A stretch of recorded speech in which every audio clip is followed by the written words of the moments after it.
battled Republican Congressman George Santos, who has lied about nearly every single thing on his resume, is now speaking out after announcing he will temporarily not serve on committees. He just gave an interview to the MAGA-friendly network OAN. Take a look.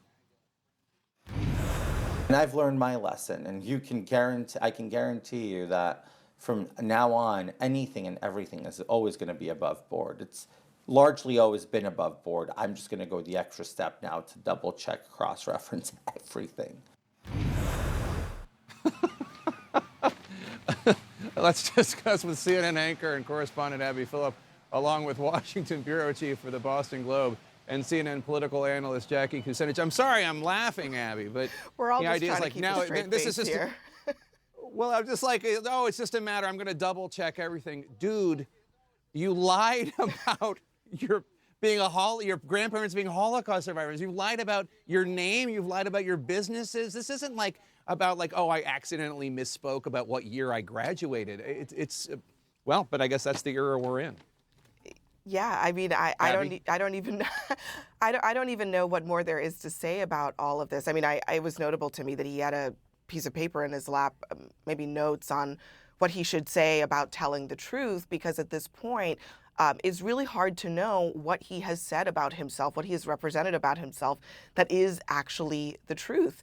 And this interview was, as you noted, with a conservative outlet, didn't cover the vast majority of issues related to George Santos, but it's telling to me that he felt like he had to do it. He's trying to rehabilitate his image, but it just simply does not undo the straight up lies that he's been telling for so long.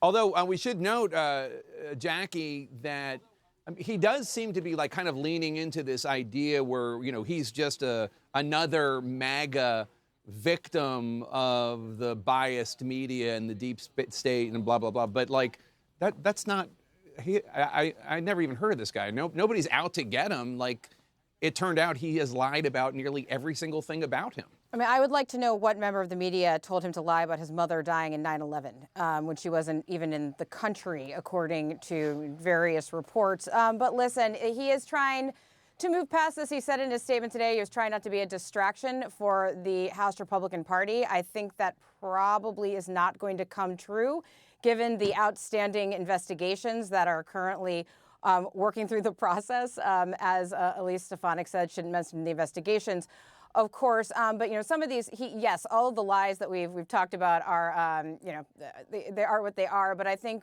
some of his dubious reporting when it comes to his FEC reports are really going to turn out to be truly the most problematic in terms of what kind of illegal situations he might be in going forward. I think it was Leslie Jones who said, do you know how much you have to lie to be known as the lying congressman? But in any case, it wasn't just late night hosts and comedians making hay out of it. Democrats obviously are. Take a listen to the chair of the House Democratic Caucus, Pete Aguilar. I'm just struck by the chaos, confusion, dysfunction of the Republican conference. They defended putting him on committees, and now they're announcing that he's not going to serve on a committee. So I don't understand what the play of the day is. I mean, to be honest, it's a pretty reasonable question, Abby. What is the play here for Republicans? Well, as it relates to George Santos and these committees, I think that Republican leadership, in particular Speaker McCarthy, realized that it was kind of a problem to allow him to be on committees, given that he's fabricated virtually everything that he's said publicly about his life, while also trying to kick off other Democrats from committees. It just does not work, especially considering, as Jackie pointed out, there are real, legitimate, and very serious questions about the finances behind both his personal, representations on these financial documents that were submitted to the government, but also about how he funded his own campaign. Right. Those are serious issues, and I think there's an awareness here that it could totally blow up in the faces of Republican leadership if they just give it a pass for now. And the simplest solution would be for him to make himself less of a problem, at least for now, although I don't really think that it's going to end up in McCarthy or anyone else in the House of Representatives kicking him out of that body. I think they need that seat a little too much. And Jackie, House leadership, Republican House leadership, is pushing hard to oust Democratic Congresswoman Ilhan Omar of Minnesota from the House Foreign Affairs Committee. But some Republicans, including MAGA firebrand Matt Gaetz, are expressing concern about such a move. Take a look.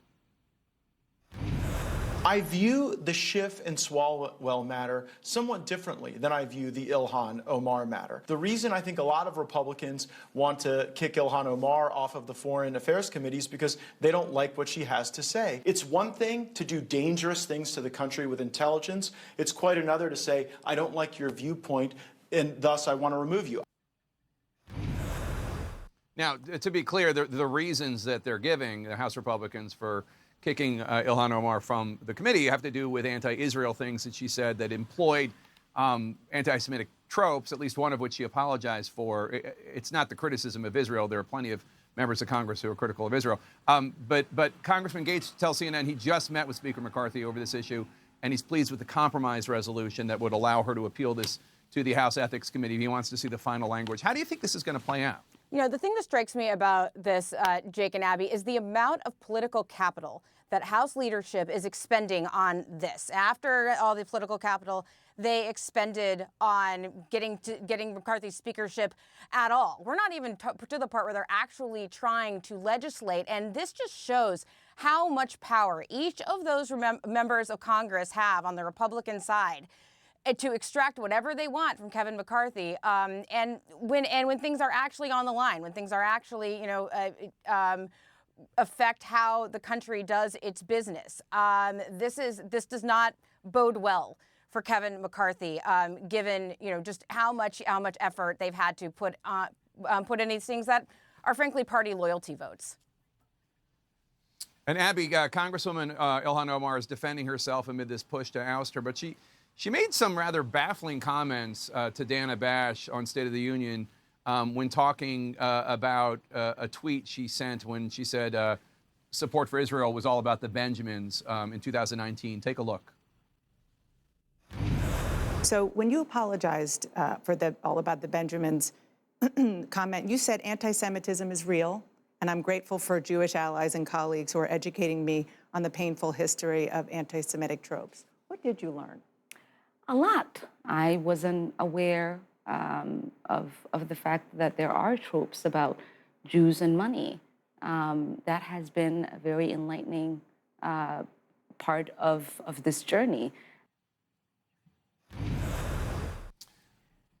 I don't want to read too much into Adam Schiff's face there, but I think there are probably a lot of House Democrats that find it difficult to believe that she'd never heard that there were anti-Semitic tropes about Jews and money. Do you think in some ways, Abby, Congresswoman Omar might actually be hurting her cause here?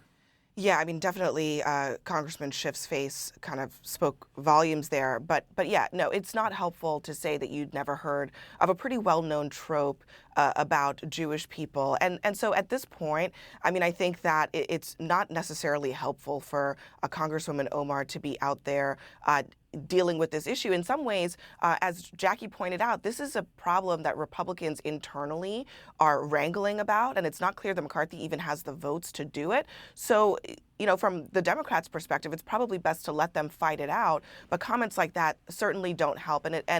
But I would say to Matt Gaetz's to Matt Gaetz's point, I think there is some legitimate concern about where exactly the line here is when it comes to punishing members of Congress for things that they say, and that's still being worked out. Yeah, and I also think there's a larger conversation to be had about apologies and, allowing people to grow, whether they're Democrats, Republicans, or not affiliated at all. Abby Phillip and Jackie Kucinich, thanks so much.